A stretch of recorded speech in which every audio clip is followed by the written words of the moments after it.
dan, lepo pozdravljeni.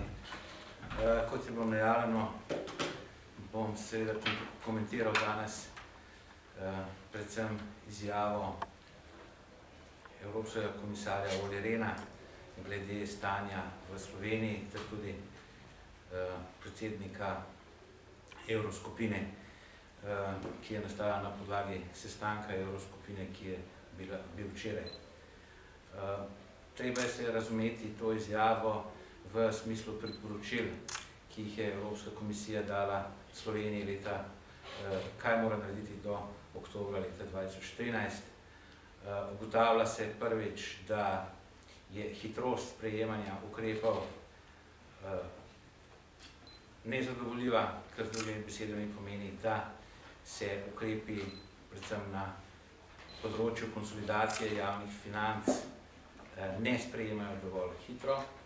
Po mojem mnenju tudi ukrepi na področju konsolidacije javnih financ niso zadostni, kar pomeni, da ne gremo, da Slovenija ne gre v smer, ki je začrtana v priporočilih Evropske komisije.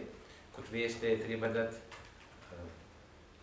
oceno oziroma poročilo o sprejemanju teh ukrepov v največ 6 mesecih. Poudarek je največ 6 mesecev, se pravi lahko tudi že prej, se pravi najkasneje do oktobra leta 2013. Na eni strani ni zadostna konsolidacija javnih financ, predvsem na področju odhodkov javnega sektorja, kar seveda povečuje primanjkljaj v javnem sektorju in potencialno slabša možnosti zadolžitve Slovenije in seveda ob stanju v bančnem sistemu, kjer je potrebna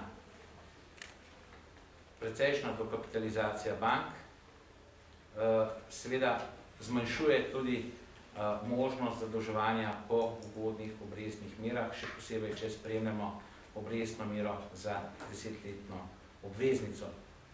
To seveda z drugimi besedami pomeni, da na eni strani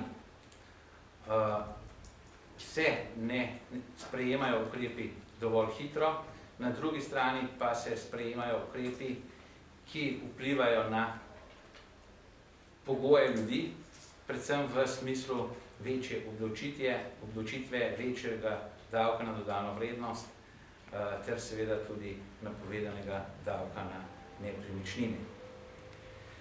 Neizpolnjevanje zavez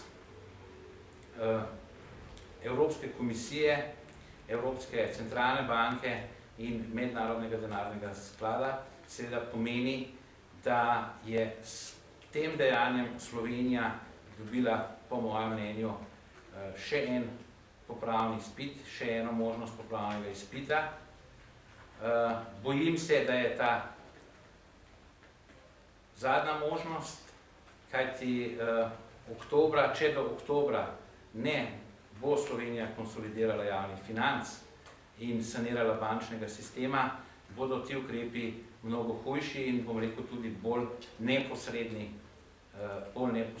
in se bodo vplivali na življenje ljudi v Sloveniji. S tem, ko je Evropska komisija dala Sloveniji čas za to, da spremeni fiskalno politiko in sanira bančni sistem, je verjela Sloveniji, da prejema iz Slovenije pravilne in verodostojne podatke, tako o javnem dolgu, tako o primanjkljaju, ter seveda tudi o stanju v bančnem področju.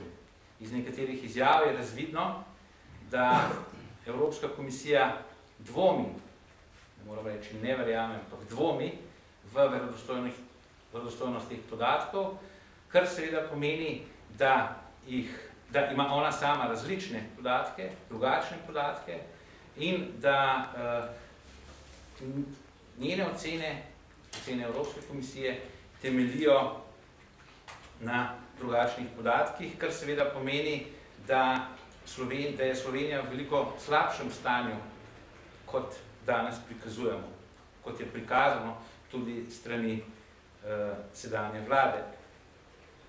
Treba je seveda vedeti, da z tem, ko je vlada sprejela odgovornost, da bo izpolnila cilje, ki jih je postavila Evropska komisija, je sprejela tudi popolno odgovornost in tukaj za mednarodno javnost ni pomembno zgovarjanje na prejšnjo vlado.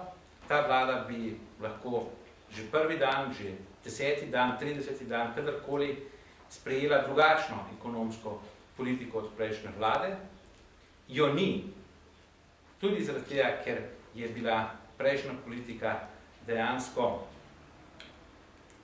potrjena tudi strani Evropske komisije, vendar jo ne izvaja dovolj ambiciozno in jo seveda zaradi spremenjenih okoliščin bremeni tudi verodostojnost podatkov, o katerih sem govoril. Jaz seveda pričakujem, da bo vlada spremenila politiko na področju javnih financ in konsolidirala javne finance, tako da bo manjši primanjkljaj, kar seveda pomeni, da bo treba sprejeti nepriljubljene ukrepe na področju odhodkov, da bo verjetno treba sprejeti še en rebalans proračuna za leto 2013, ki bo temeljil na drugačnih, realnejših podatkih in da bo se v tem času, se pravi v času poletja, treba ugotoviti, kolikšna je dejanska vrednost slabih terjatev, tudi tistih, ki se bodo prenesle na družbo za upravljanje terjatev bank. Mislim, da bo v septembru in oktobru Evropska komisija v oktobru vsekakor dala končno poročilo v Sloveniji in takrat bodo seveda tudi znani in vidni nadaljnji ukrepi Evropske komisije in seveda nadaljna priporočila Evropske komisije.